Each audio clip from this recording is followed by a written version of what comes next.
Okay, so before you learn how to make a baguette, you got to know how to make a sourdough starter. A sourdough starter is basically a way to cultivate wild yeast that is present in the atmosphere, on our hands, in the flour. It's everywhere.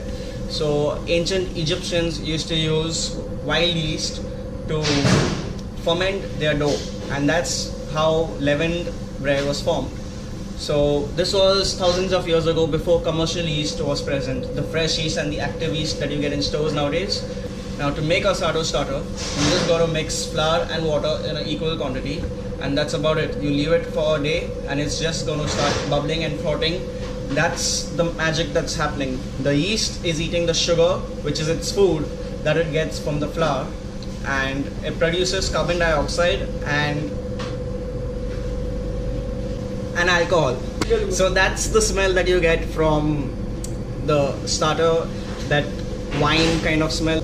So we're going to make a sourdough starter right now, and I'm going to show you how to make it. Okay, so to make your basic sourdough starter, you're going to need an empty container. So go ahead and put on the scale, and I'm going to make it out of 1 kilo of flour and 1 kilo of water. It need not be exact, it's okay. And about the same quantity of water. You might need a bit more water depending on how strong your flour is, depending on the gluten content of it. Flours that have higher gluten content are more stronger and more suitable for breads, whereas flours with lower gluten content are suitable for cakes and pastries. So we get all-purpose flour, which is suitable for everything.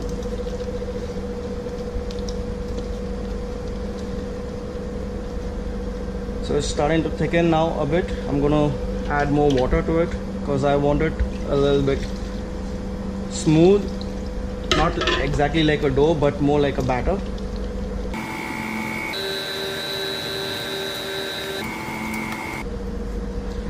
Okay, now that you're done with this, you go ahead and wrap it up. Wrap it up nice and tight. I'm going to keep this aside in a nice cool spot for about a day. And this is what the starter looks like after a day. It's all frothy and bubbly. That's all the carbon dioxide gas that is being produced from the wild yeast, and that's what's going to help us in our fermentation of the bread. Okay, so for the recipe of the baguette, you're going to need about half a kilo of flour. I'm making a half kilo recipe. About 10 grams of salt and about 100 grams of your sourdough starter, and about just a little bit of yeast so that it proves faster. Okay, now I'm just gonna give this, I'm just gonna knead this in the machine now. I'm gonna put about 300 ml of water. Just a normal regular tap water will do. There we go.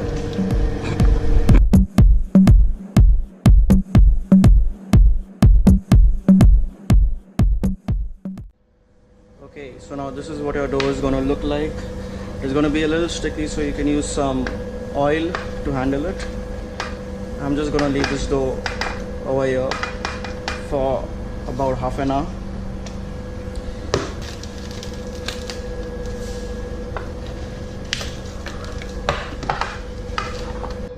Okay, after your dough has rested for about a good half an hour, you divide it into individual portions.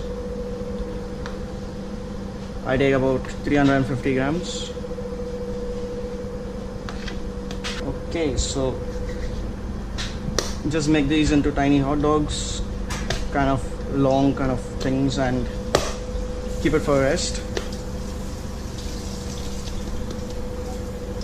And make sure you wrap it so that it does not dry out,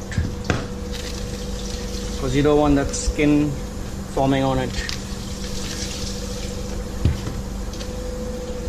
Okay, so this is a baguette tray. It's got like these grooves, like a wave pattern, so you get a nice round shape for a baguette. Okay, if you do not have a tray like this, it's perfectly fine. You can bake it on a flat tray. Okay, now that our buckets are approved, we'll go ahead and mold them. So you just turn it over, expel all the air from it, and that's how you go. I know I'm doing it a bit fast, but then I'm just used to it. So I'm going to show you how to do it slowly. You remove the air like that. You start from one side, you keep pressing it till you reach the other side. Do it again, and at the end, using your thumbs, push it in, starting from the center, making your way out. Okay, turn it upside down to see the seam, and just pinch the seam so that it closes properly. Turn it back over so that the seam is on the bottom side, and then you put it on your tray. Now this goes into the prover for about a good 1 hour till it proves and triples in size.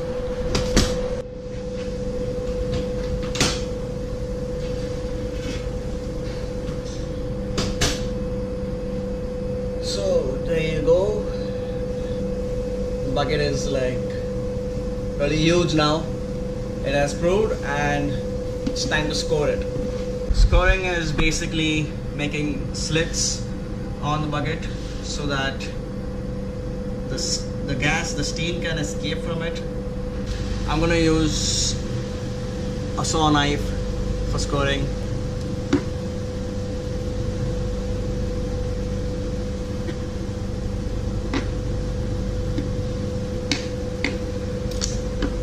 Okay. This goes in the oven at 240 degrees Celsius with a blast of steam for about 15 minutes, and then you reduce the temperature down to about 200 degrees for another 10 minutes. That's to dry it out.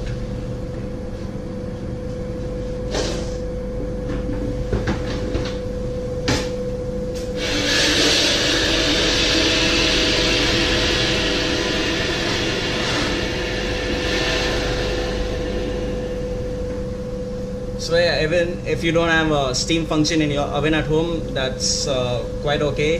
What you can do is keep a steel bowl inside your oven while it's preheating so that the bowl becomes hot, and when you put your bucket into the oven, you put some ice cubes into that steel bowl. So basically the ice cubes will just sizzle off into steam at the same time while you're putting your bucket in, and you'll get the steam for the first 2 minutes at least. So that's what you can do at home if you don't have a professional oven like these big.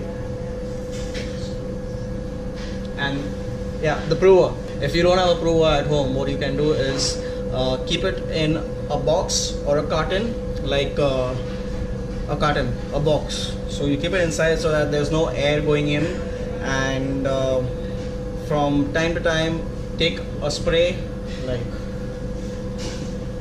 you're gonna spray like that, okay, and you keep spraying water on it so that from time to time it remains moist and the skin does not dry out, because once the skin dries out, then it doesn't look pretty, and while scoring it, it does not come out even, so it's just not great. So keep it moist. These are my oven mitts. Let's remove the bucket.